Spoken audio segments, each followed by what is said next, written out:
Boa tarde, amigos, amiguinhas.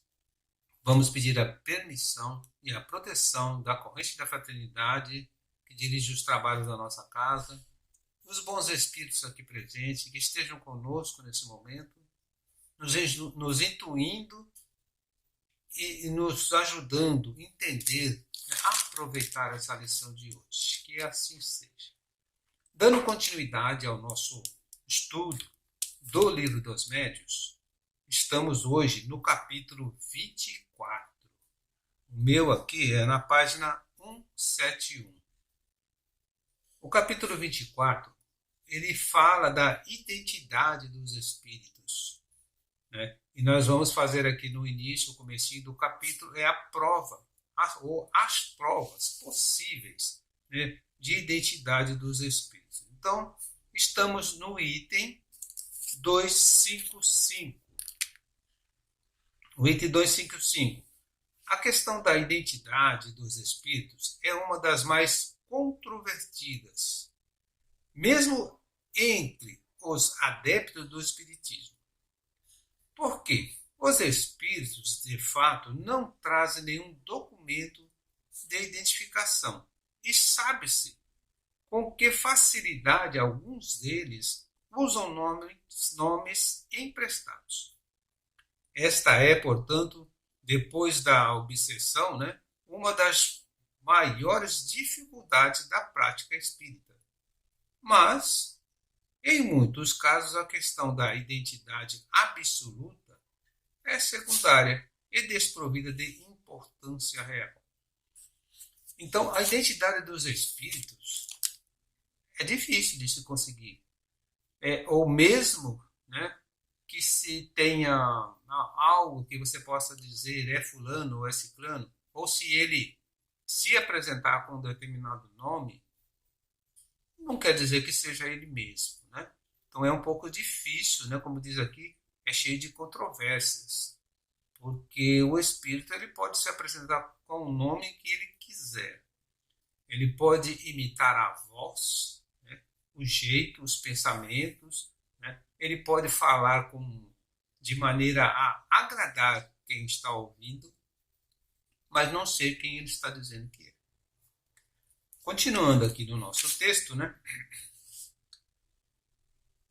A mais difícil de se constatar é a identidade de personagens antigas, que muitas vezes se torna mesmo impossível, reduzindo-se uma possibilidade de apreciação puramente intelectual. Julgamos, né, o espírito pelo seu conteúdo intelectual. É como você ouvir alguém e pela voz, pelo assunto, você dizer quem é. Não é muito certo. Julgamos espíritos como os homens pela linguagem. Se um espírito se apresenta, por exemplo, com o nome de Fenelon, dizendo trivialidades, puerilidades, é evidente que não pode ser ele. Mas, se as coisas que diz são dignas de caráter de Fenelon e não o contradizem, temos uma prova, se não material, pelo menos de grande possibilidade moral que seja ele. É, sobretudo, nesses casos que a identidade real se torna uma questão secundária. Desde que o espírito só diz boas coisas, pouco importa o nome que está usando. Então, os espíritos a gente não pode julgar, né? Ou identificar como a gente identifica os homens. Mesmo, né, os homens, quando você ouve alguém falar e você tenta adivinhar quem é, na maioria das vezes a gente erra, né? A voz das pessoas são iguais, o jeito de falar, e você acaba confundindo uma pessoa com a outra.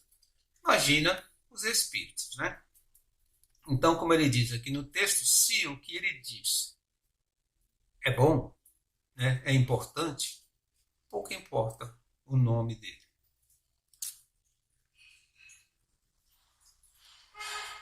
Há, sem dúvida, a objeção de que um espírito que tomasse nome suposto, mesmo que só para o bem, não deixaria de cometer uma fraude e por isso não poderia ser bom. É neste ponto que surgem questões delicadas, difíceis de se compreender e que vamos tentar desvendar. Então, tem espíritos, né, que se apresentam com um nome famoso. Será que ele estaria sendo liviano? Será que estaria errado ele se apresentando com aquele nome? Será que ele é um brincalhão? Ou será que ele é um preposto? Né? Alguém que se apresenta como Bezerra de Menezes. Será que ele seria Bezerra? Ou será que ele tem autorização de Bezerra para falar que é ele? Ou para agir como ele? Então, tudo isso, né, a gente vai ver na sequência aqui do nosso estudo. No item 256, à medida que os espíritos se purificam e se elevam na hierarquia, as características distintivas de sua personalidade desaparecem de certa maneira, na uniformidade da perfeição. Mas, nem por isso, deixam eles de conservar a sua individualidade. É o que se verifica com os espíritos superiores e os espíritos puros. Então, os espíritos puros, superiores, quando eles se apresentam, né, a gente consegue entender pelo linguajar, pela orientação que estão dando. Né? E é por aí que a gente identifica. Mas eles não deixam eles não perdem a sua individualidade, ou seja, aquela característica dele. Né? Nessa posição, nome que tiveram na Terra, numa das 1000 existências corporais efêmeras, porque passaram, nada mais significa para eles. Notemos ainda que os espíritos se atraem mutuamente pela semelhança de suas qualidades, constituindo grupos ou famílias simpáticas. Se considerarmos, por outro lado, o número imenso de espíritos que, desde a origem dos tempos, devem haver atingido os planos mais elevados, e se compararmos ao número tão restrito de homens que deixaram na Terra um grande nome, compreendemos que, entre os espíritos superiores que podem comunicar-se, a maioria não deve ter nome para nós. Mas, como precisamos de nomes para fixar as nossas ideias, eles podem tomar o de uma personagem conhecida cuja natureza mais se identifica com a deles. Então, os espíritos mais elevados, né, eles se juntam como grupos, como famílias.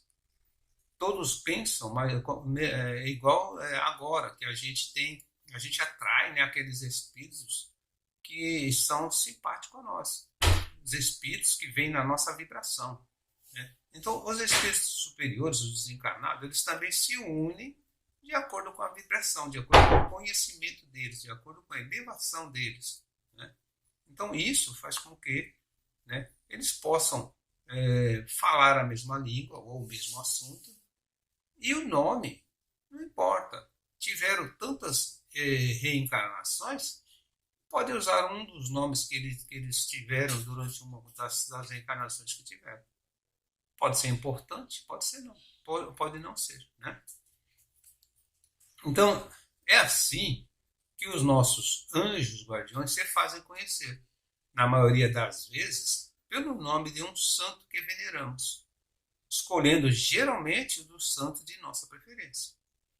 Dessa maneira, se o anjo guardião de uma pessoa dá o nome de São Pedro, por exemplo, não há nenhuma prova material de tratar-se do apóstolo. Tanto pode ser ele como um espírito inteiramente desconhecido, pertencente à família dos espíritos a que São Pedro pertence. Acontece ainda que, seja qual for o nome pelo qual se invoque o anjo guardião, ele atenderá ao chamado porque é atraído pelo pensamento, e o nome é indiferente. Então, o nosso anjo guardião, ele atende pelo nome que a gente der, né? Não importa muito o nome, né?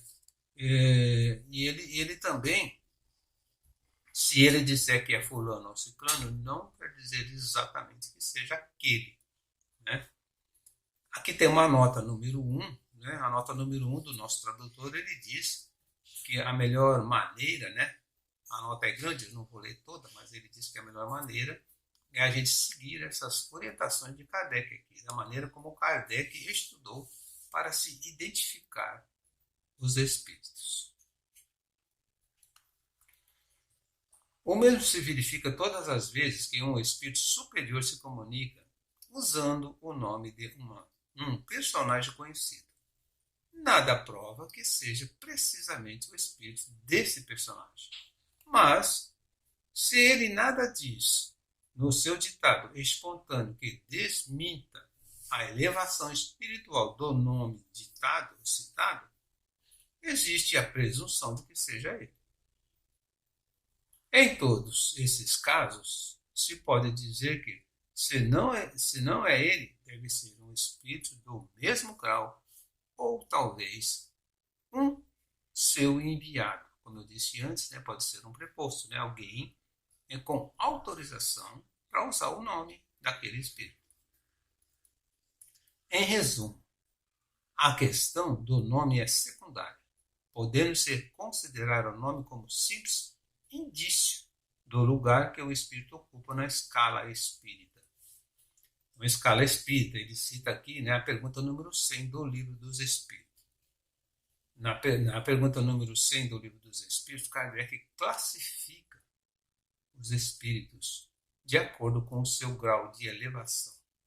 A situação é outra quando um espírito de ordem inferior se enfeita com um nome respeitado para se fazer acreditar. Esse caso é tão comum que não seria demais manter-se em guarda contra esses embustes, porque é graças a nomes emprestados e sobretudo com a ajuda da fascinação que certos espíritos sistemáticos, mais orgulhosos do que sábios, procuram impingir as ideias mais ridículas.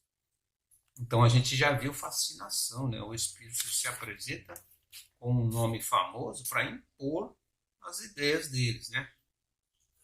Então existe muitos casos dentro do estudo de Kardec sobre isso. Então a nota 2 fala isso. Existem muitos casos na doutrina, né, desses espíritos mistificadores. Continuando, assim, a questão da identidade, como dissemos, é mais ou menos indiferente quando se trata de instruções gerais.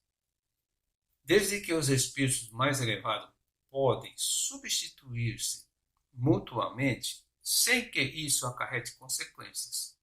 Os espíritos superiores constituem, por assim dizer, uma coletividade, cujas individualidades nos são, como poucas exceções, completamente desconhecidas. Então, como a gente disse antes, eles formam grupos com a mesma idade, com a mesma identidade, ou a identidade aparente, né?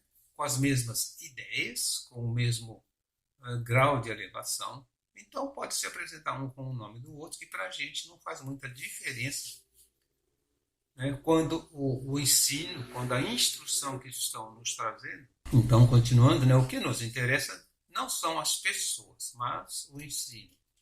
Ora, se o ensino é bom, pouco importa que venha de Pedro ou de Paulo.